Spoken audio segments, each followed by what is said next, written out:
রাকেশ, ফ্যাক্টরির কাজগুলো সব ঠিকঠাক চলছে তো? হ্যাঁ বাবু, আপনি কাল যে মালের অর্ডারগুলো দিয়েছিলেন সব মাল রেডি আছে। ছোট বাবু সই করে দিলে সব মাল ডেলিভারি হয়ে যাবে।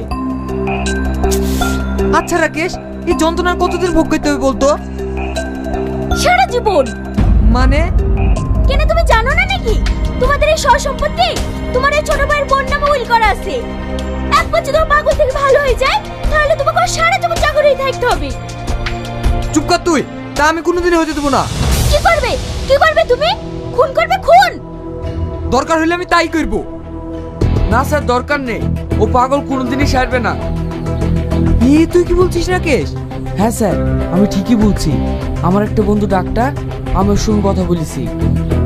ইঞ্জেকশন দিয়ে শাইনকে সারা জীবন পাগল করে রাখবে। এই না হলে তুই আমার লোক, হ্যাঁ? এমন পাগলের মতো হাসো না তো।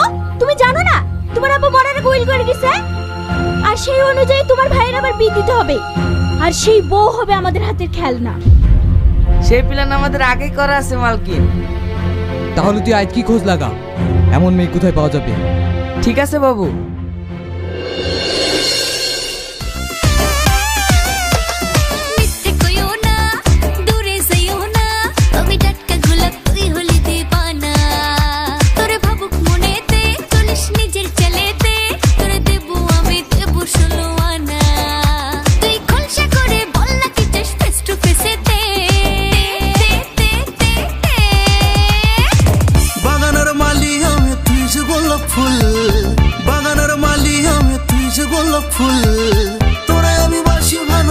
রাকেশ, তুমি এগুলো রাস্তাঘাটে ডান্স করে টাকার জন্য?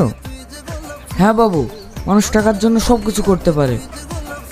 রাকেশ, মেয়েটাকে একটু ডাকতো। আলোচনা যত তোরতে শুরু তোরতে খতম। এই মেয়ে, শোনো। হ্যাঁ বলেন। তুমি নাচতে তো ভালোই পারো, অভিনয় করতে পারো? অভিনয়?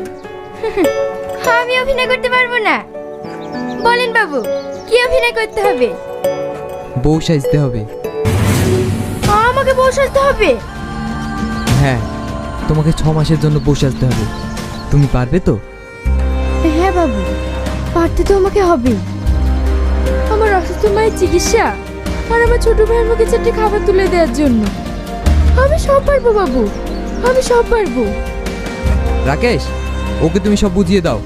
রাকেশের কথা মতোই তুমি চলবে, ঠিক আছে? ঠিক আছে বাবু। ঠিক আছে, তুমি গাড়িতে উঠে বসো, যেতে যেতে আমি তোমাকে সব বলছি।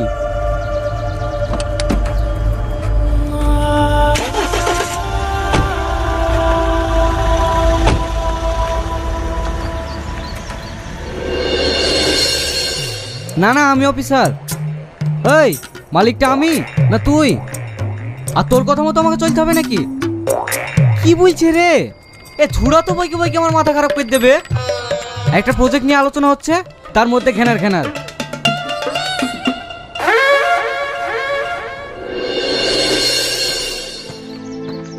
কি গো, তুমি কাকে সঙ্গে করে নিয়ে এসছো?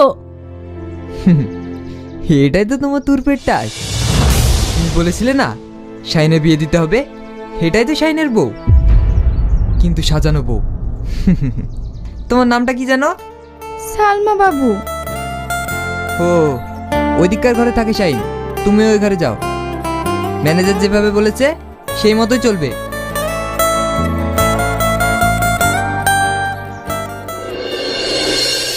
এখানে একটা দরকারি মিটিং চলছে আর কানে গোড়ায় ঘেনার ঘেনার।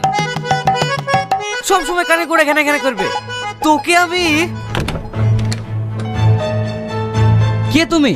এখানে একটা দরকারি প্রজেক্ট নিয়ে আলোচনা চলছে, তোমাকে এখানে ঢোকার পারমিশন কে দিল? সিকিউরিটি? সিকিউরিটি? তুমি আমাকে চিনতে পারছো না? আমি তোমার বউ মাহি। মাহি? তুমি এতদিন কোথায় ছিলা? না না, তুমি আমার মাহি না, তুমি মিথ্যে কথা বলছো। তুমি আমাকে ভালো করে দেখো, আমি তোমার মাহি। হ্যাঁ, সেই চোখ, সেই মুখ। হ্যাঁ, এতদিন তুমি কোথায় ছিলা? জানো, কতদিন আমি খাইনি, ঘুমাইনি। তুমি আমাকে আগের মতো ভালোবাসবে তো? কেন বাসবো না? না না, আমি ইঞ্জেকশন নেবো না, আমি ইঞ্জেকশন নেবো না। আরে বাবা, তুমি ইঞ্জেকশন না নিলে কিভাবে সুস্থ হবে? যত ইঞ্জেকশন নেবে তত তাড়াতাড়ি সুস্থ হবে। না, তবুও আমি ইঞ্জেকশন নেবো না। এই ইঞ্জেকশন নিলে যন্ত্রণা আমার মাথা ছেড়ে যায়। মাহি, মাহি। কি হলো? তুমি এত চিৎকার করছো কেন? ডাক্তার বাবু, আমি যদি আপনার মেয়ে হতাম পারতেন বাবা হয়ে মেয়ের জীবনটা এইভাবে শেষ করে দিতে? মারে, তোর মতোই আমার একটা মেয়ে ছিল। আজ বেঁচে থাকলে হয়তো তোর সমানই হতো। কথা দিলাম, আজ থেকে তুই আমার মেয়ে। শাহিনকে কোনো দিন আর বিষ ইঞ্জেকশন দেবো না। আজ থেকে শাহিনের চিকিৎসা আমি করব। এমন ইঞ্জেকশন দেবো, শাহিন খুব তাড়াতাড়ি সুস্থ হয়ে যাবে। আপনার এই উপকারের কথা আমি কোনোদিন ভুলবো না। তোরা সুখী হয়েছে রে মা।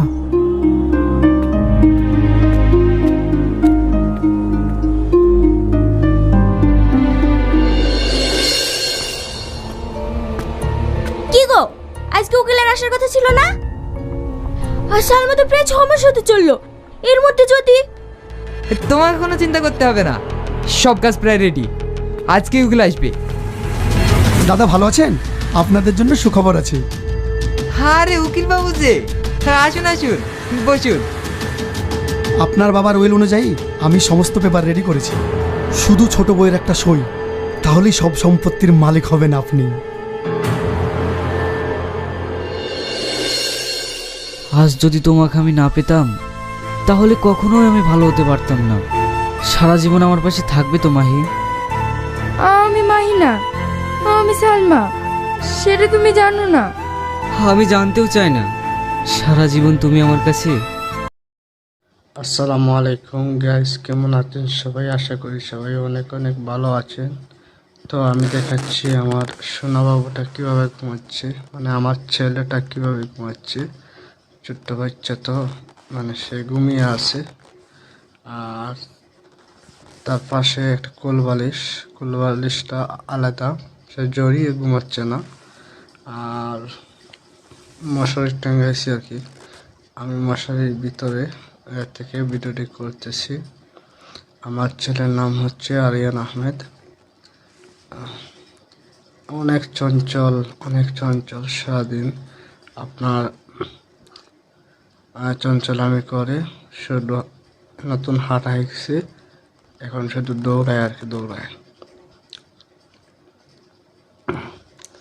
আপনারা কে কোথায় থেকে আমার এই ভিডিওটি দেখতেছেন অবশ্যই কমেন্ট করে জানাবেন। আর আমার ছেলের জন্য আপনারা সবাই দোয়া করবেন, যাতে আল্লাহ পাক রব্বুল আলামিন ওকে সুস্থতা দান করেন।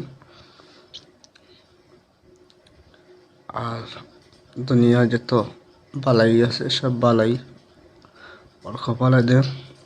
যত বুড়াই আছে সব বুড়াই থেকে আল্লাহ পাক রব্বুল আলামিন ফানা করেন। দয়াল মহান রব্বুল আলামিনের কাছে এটাই কামনা। ওর জীবনে যেন আল্লাহ পাক খানায় কাবা, বারবার খানায় কাবা জিয়ারত করার তৌফিক দান করেন। মদিনাতুল মুনাওয়ারা, সোনার নবী, দয়াল নবী, রহমতের নবী, শাফিউল মুজতাবিন, রাহমাতাল লিল আলামিন, মুহাম্মদ রাসূলুল্লাহ সাল্লাল্লাহু আলাইহি সাল্লাম রওজা শরীফ জিয়ারত করার তৌফিক দান করেন। এটাই দোয়া করবেন ইনশাআল্লাহ। আমাদের ইচ্ছা আশঙ্কা আছে সবাই একদিন সোনার নবী, রহমতের নবী, মুহাম্মদ রাসূলুল্লাহ সাল্লাল্লাহু আলাইহি সাল্লামের রওজা শরীফে যাব, জিয়ারত করব। যদি নসিব হবে কি হবে না তা তো জানি না, কারণ ওখানে টাকা থাকলেও যাওয়া যায় না। ওখান থেকে দাওয়াত আসতে হয়, তাহলে যেতে হয়। দাওয়াত কবুল হলে, দোয়া কবুল হলে অবশ্যই যেতে পারবেন। আমার নিজের চোখে দেখেছি অনেক গরিব মানুষ যারা দুবেলা দুমুঠো ভাত খেতে পারে না, এরাও কিন্তু আল্লাহর হাবিব সাল্লাল্লাহু আলাইহি সাল্লামের রওজা শরীফ জিয়ারত করেছে, খানায় কাবা জিয়ারত করেছে। আর যারা আমার নিজের চোখে দেখেছি অনেক কোটি কোটি টাকার মালিক, আর তাদের কপালে কিন্তু নবীজি সাল্লাল্লাহু আলাইহি সাল্লামের রওজা শরীফ জিয়ারত করা নসিব হয় নাই, অথবা খানায় কাবা জিয়ারত করা নসিব হয় নাই। সমস্ত দুনিয়ার কাবা হচ্ছে খানায় কাবা বয়তুল্লাহ শরীফ, আল্লাহর গড়। আর আল্লাহর গড় খানায় কাবার কাবা হচ্ছে দয়াল নবী রহমতুল নবী মোহাম্মদ রসুল্লাহ সাল্লাল্লাহু আলাইহি ওয়াসাল্লাম।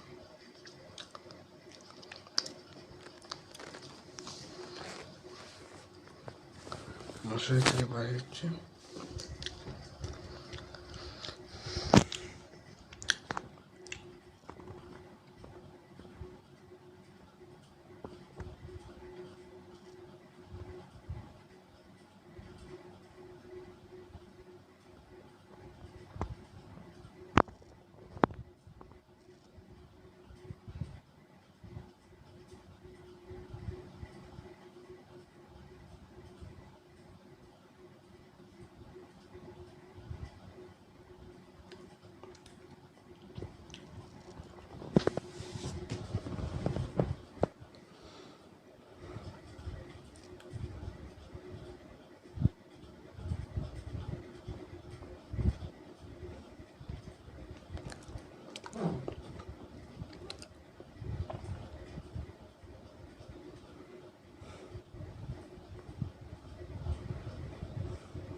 তো ভালো থাকবেন, সুস্থ থাকবেন। ভিডিওটা আমি শেষ করে দিচ্ছি। আপনারা যেখান থেকে আমার ভিডিওটি দেখেন না কেন, আপনারা আমার ছেলের জন্য দোয়া করবেন, ইনশাআল্লাহ আমার জন্য করবেন, আমি আপনাদের জন্য করব। আল্লাহ পাক রব্বুল আলামিন যেন আমাদের বিশ্বের সকল মুসলমানদেরকে রক্ষা করেন, হেফাজত করেন এবং সবাইকে যেন সিরাতে মুস্তাকিম সঠিক পথে চলার তৌফিক দান করেন। সবাইকে যেন হেদায়েত দান করেন। আমরা অনেক গুনাহ করে থাকি, সমস্ত গুনাহ ভাগ যেন আল্লাহ পাক তার নিজ গুনাহ মাফ করে দেন। না হাবিব সাল্লাল্লাহু আলাইহি ওয়াসাল্লামের ওসিলায় যেন আমাদেরকে মাফ করে দেন। তো বন্ধুরা, ভালো থাকেন, সুস্থ থাকেন। আল্লাহ হাফিজ। আসসালামু আলাইকুম।